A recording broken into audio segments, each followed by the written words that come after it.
जय हिंद साथियों, नमस्कार जी। वेलकम, कैसे हैं आप लोग? आशा करता हूँ बहुत ही अच्छे होंगे। तो प्यारे साथियों, पिछले वाले वीडियो को आप सभी ने बहुत सारा प्यार दिया, इसके लिए आप सभी को दिल से धन्यवाद। थैंक यू बच्चों, है ना? तो आज हम लोग का क्या होगा? पाठ 10 होगा, ठीक है ना? टोटल से इसमें आपका जो है ना, संस्कृत में टोटल 14 पाठ है, जिसमें कि आज हम लोग 10 कर लेंगे, उसके बाद बचेगा 4 गो, वो भी खत्म हो जाएगा, ठीक है ना? तो आज का जो पाठ है प्यारे बच्चों, वो आपका है मंदाकिनी वर्णनम, है ना? मंदाकिनी जो वन है, उसके बारे में वर्णन किया गया है। यह प्रसंग उस समय का है जिसमें कि श्री रामचंद्र जी वनवास जाते हैं और लक्ष्मण और सीता मैया के साथ। तो सीता मैया तो जानते ही हैं कि वह कभी जो है ना धूप में निकली नहीं है, कभी कांटों पे नहीं चली है, सब दिन राजमहल में रही है। अब वह बन जाती है, वहाँ के दुखों से वह जो है ना अपरिचित है, वह रोने लगती है, दुखी हो जाती है। तो रामचंद्र जी प्रभु श्री राम जो है उनको समझाते हैं, उनको जो है ना प्यार करते हैं, उनको प्राकृतिक छटा का वर्णन दिखाते हैं, है ना? कराते हैं, उनके मन को बहलाने का, फुसलाने का प्रयास करते हैं। यही जो है ना इस पार्ट में वर्णन किया गया है। तो इस पार्ट का पूरा हम लोग ऑब्जेक्टिव, सब्जेक्टिव साथ में क्वेश्चन बैंक भी देखने वाले हैं। और मुझे विश्वास है कि आप सभी बच्चे नोट्स ज़रूर बनाते होंगे, ठीक है? तो आइए बच्चों, क्लास को करते हैं स्टार्ट। तो आज का पहला जो सब्जेक्टिव क्वेश्चन है वह क्या है? मंदाकिनी वर्णनम पाठ में कवि का क्या संदेश है? कवि इस पाठ के माध्यम से क्या संदेश देना चाहते हैं, क्या बताना चाहते हैं? ठीक है? आंसर है मंदाकिनी वर्णनम पाठ के रचनाकार महर्षि वाल्मीकि जी हैं। मंदाकिनी वर्णन जो पाठ है, इस पाठ के लेखक कौन है? महर्षि वाल्मीकि जी हैं। इस पाठ में महर्षि वाल्मीकि वाल्मीकि जी कहते हैं कि प्रकृति हमारे मन को हर लेती है, प्रकृति की रक्षा करना हमारा परम कर्तव्य है। इस पाठ में यह बताया गया है कि प्रकृति जो है, जो प्राकृतिक छटा है, वो हमारे मन को मोह लेती है, मन को हर लेती है। तो हमें प्रकृति की जो है ना रक्षा करनी चाहिए। यदि गाछ वृक्ष पेड़ पौधा अच्छा से रहेगा, प्रकृति हरा भरा रहेगा, तो हम लोग का, मानव का जीवन भी क्या रहेगा? हरा भरा रहेगा। ऐसा कहने का अर्थ है। चलिए, अगला प्रश्न आते हैं कि मंदाकिनी वर्णनम पाठ का 5 वाक्यों में परिचय दीजिए। यानी कि इस पाठ का जो है हमें 5 वाक्य में बताना है इस पाठ के बारे में, ठीक है? आंसर है कि मंदाकिनी वर्णनम पाठ के रचनाकार महर्षि वाल्मीकि हैं। यह पाठ रामायण के अयोध्या कांड से लिया गया है। यह जो है मंदाकिनी वर्णनम पाठ जो है किससे लिया गया है? आपका रामायण के अयोध्या कांड एक है, उसी कांड से लिया गया है, ठीक है ना?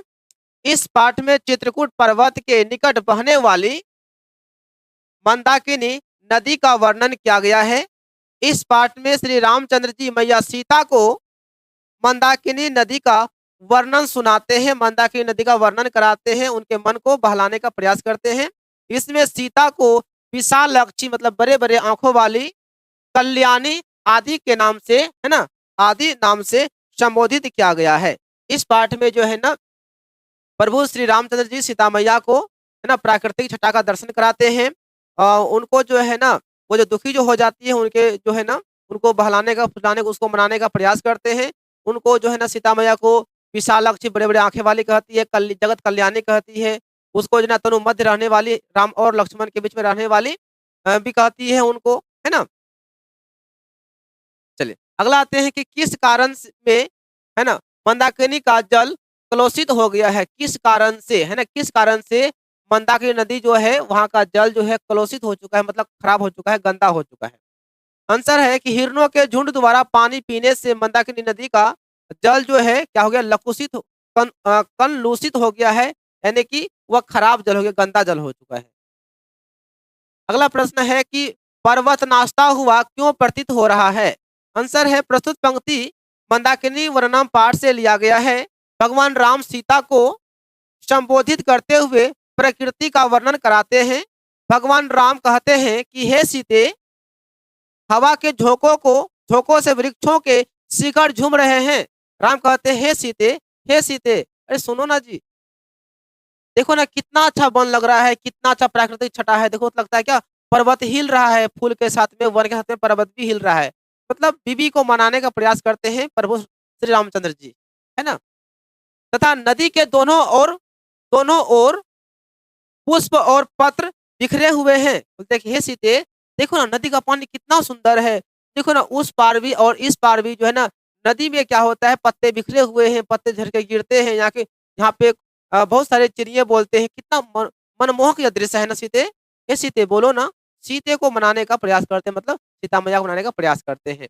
इन वृक्षों से ढका हुआ पर्वत भी नृत्य करते हुए प्रतीत होते हैं। हे सीते, न लग रहा है कि मतलब जो वृक्ष सब हिल रहा है, फूल सब हिल रहा है, लगता नहीं है कि पर्वत भी नाच रहा है, डांस कर रहा है, कितना अच्छा लगता है ना?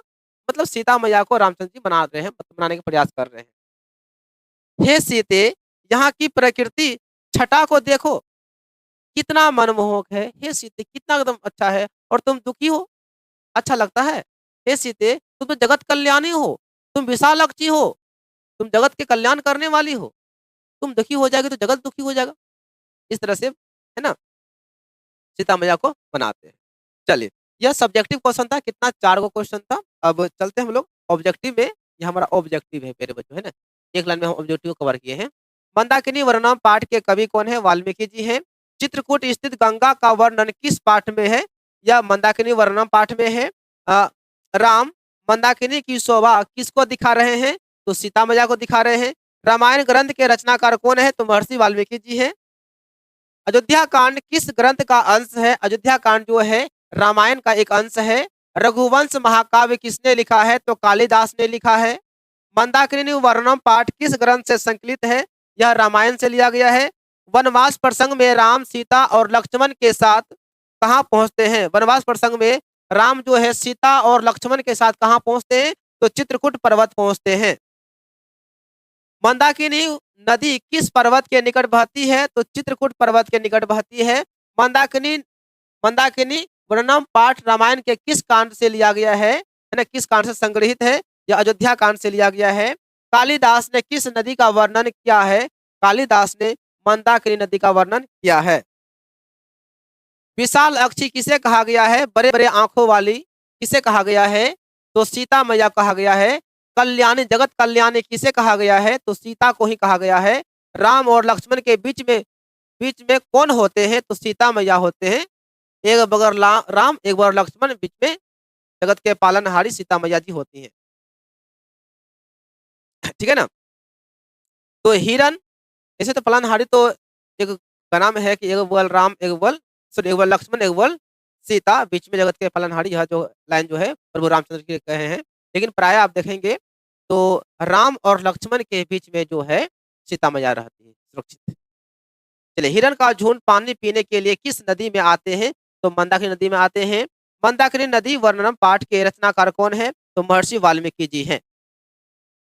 अगला है कि मंदाकिनी वर्णनम पाठ, चलिए प्यारे बच्चों, यह आपका ऑब्जेक्टिव किताब का था, हो गया। अब आती है क्वेश्चन बैंक। देखिए जो है ना, क्या आपका क्वेश्चन बैंक है मेरे भाई। देखते हैं कि आपका इस चैप्टर में कितना क्वेश्चन पूछा गया है।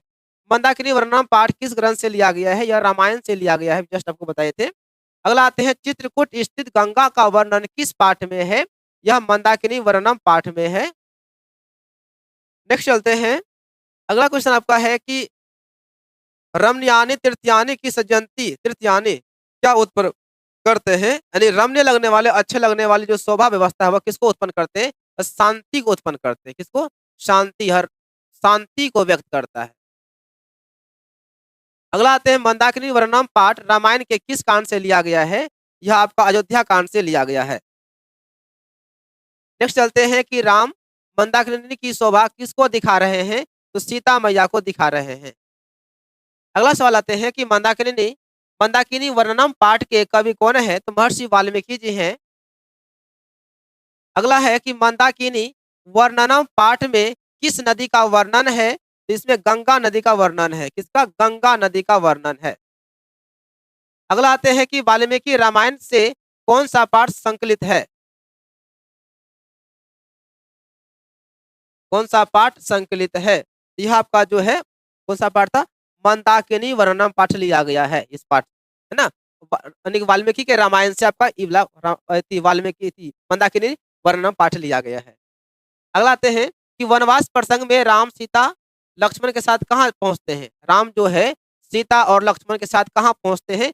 तो चित्रकूट पर्वत पहुंचते हैं। चित्रकूट पर्वत पहुंचते हैं, चित्रकूट। मंदाकिनी नदी किस पर्वत के निकट बहती है? तो चित्रकूट पर्वत के निकट बहती है।